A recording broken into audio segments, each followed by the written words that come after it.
All right, this will be part 5 of your review. T2 week 7, day 2 is another way to name this. I just want to give you some real short and sweet stuff here. Let's say we're crossing at 2 and 3.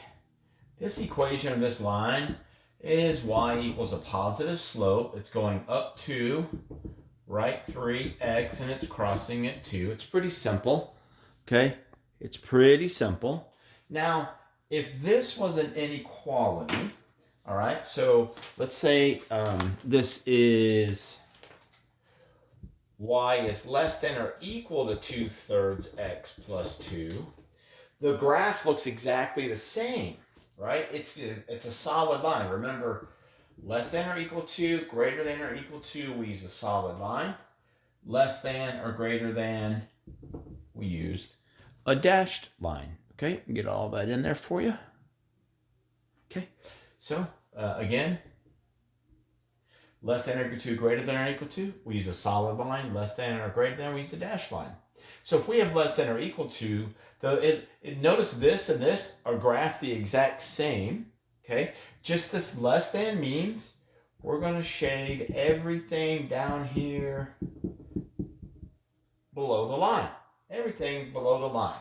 Now, you got to also remember that anything, because it's equal to, on this line, is part of the answer as well. If we had greater than or equal to this, it would be the exact same line again. It's just all the shading would be done above the line. Now, here's the difference. If we had less than,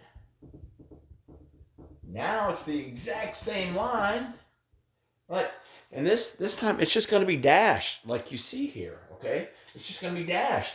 And less than still means you're shading everything below the line, but the difference is it doesn't say equal. So nothing on the dashed line is part of the answer. And likewise, if we put greater than, we'd have a dashed exact line as the regular equation, just dashed, and everything up here would be considered a solution. Just nothing touching the dashed line, okay? All right. That's for problem 1. Let's move on to problem 2. A quick one here. You may have seen this one before, but I'm going to throw it at you again. All right, and y equals x minus 2. Now, you could solve this by graphing it, but you'd have to get this into y equals, and it's going to be really messy because you're going to have 14 divided by 3. You could solve this by elimination. You'd have to get the x over here with the y and rearrange it. But remember this, since y equals y, and you have a y right here, and you have a y right here, let's just rewrite this equation, 2x plus 3. Let's leave the y out for a second, and that equals 14. If this is y, and we know that y equals this, let's just substitute that in here, okay? And then we're going to distribute. Positive 3 times x is a positive 3 times x. Positive 3 times negative 2 is minus 6. Don't forget to bring down your 2x and bring down your 14. 2x plus 3x is 5x. Minus 6 equals 14. We're going to add 6 over there. 5x equals 20. We can see here that that x is going to equal 4. Okay, so we know that x is going to equal 4. All right, then what we can do is come back to the very top, and let's take the easier equation, y equals x minus 2. We know that x is 4, so let's just put that in. And what's 4 minus 2? Well, that's 2. So now we know that x is 4, and we know that y is 2, and that's our solution, all right? So remember, you can pause the video and go as slow as you want, but me, I'm going to just keep going, all right? Let's get you another problem in here real quick. Something to pay attention to. if you have a system of equations, 3x plus 9y equals 11, and 2x minus 7y equals 14, you're more than likely going to have one solution to this. All these numbers are completely different. There's no relationship to them. And of course, you can get these both into y equals mx plus b form and graph them and look for the one solution and stuff that they have. But if you solve this stuff with systems of equations, remember these a few general rules. If you just wind up with x equals like 5 or y equals -7, there is exactly one answer to the system of equation. We just have to plug whatever the number is back into one of the equations. Now, if I wind up with something like 0 equals 0, or 7 equals 7, or -5 equals -5, you might even see that 2x equals 2x. Just if you see anything which is absolutely true, which all of these are absolutely true, right?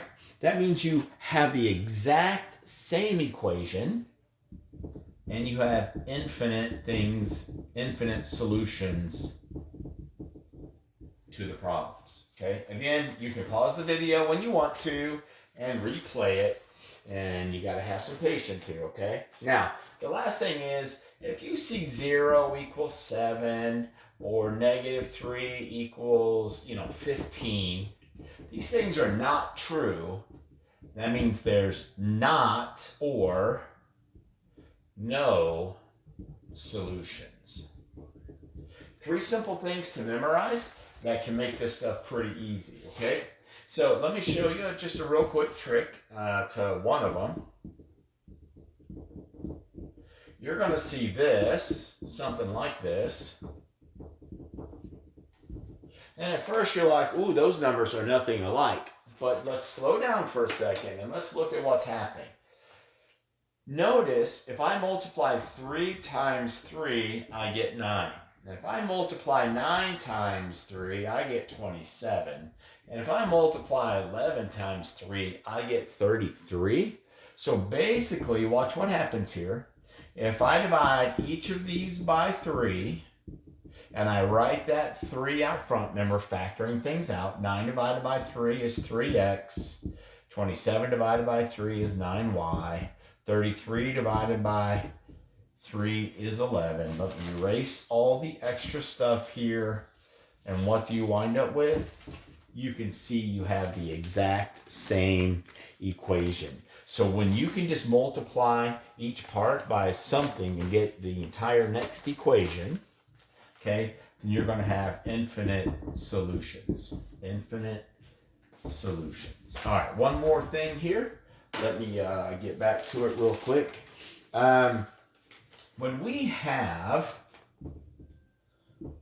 okay, we saw earlier that if I have a solid arrow and it's shaded below it, all of this stuff and anything on the line is an answer. Let's say I have a dashed line and I'm shaded above. Anything above this dashed line is an answer, just nothing on the dashed line. So when we have a system of inequalities, let's say I've got this line doing this, okay, and I've got this line doing this, and they're crossing right here, let's call it 4, 1, and let's say we're shading below this line, but above this line, okay, then only where they intersect shading things do we have solutions. So again, anything on the solid line is part of the solution. Nothing on the dashed line is part of the solution, but everything shaded is a solution. So let's say that this point right here, this black dot, let's say that point's -3, +5. That is going to be a solution because it's on the solid line. Let's say this is, I'm making these numbers up. Let's say that's 0, 3. It's on the line, it's a solution. Let's say this is 6, 3. it's not even in the shaded region, and it's on the dashed line, that is not a solution.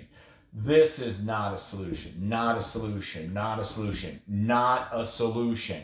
It's got to be involved with the shaded area and be on the line. Not a solution, not a solution, not a solution, not a solution, not a solution, no solution, no, no, no, no. None of that out here, nothing there is going to be a solution. As a matter of fact, I'm going to show you, I'm going to shade it in the black. None of the black area, including this dashed line, are going to be anything that is a solution to this problem. This is a solution. That's a solution. That's a solution. Solution. It's close, but it's not on the line. So these are all solutions. Anywhere you see me drawing a big blue circle, those coordinate points are solutions. And what it really means is these are points that would make the two inequalities that make this solution equal or true. Let's call them true statements. Okay? Good luck on your district exam this week.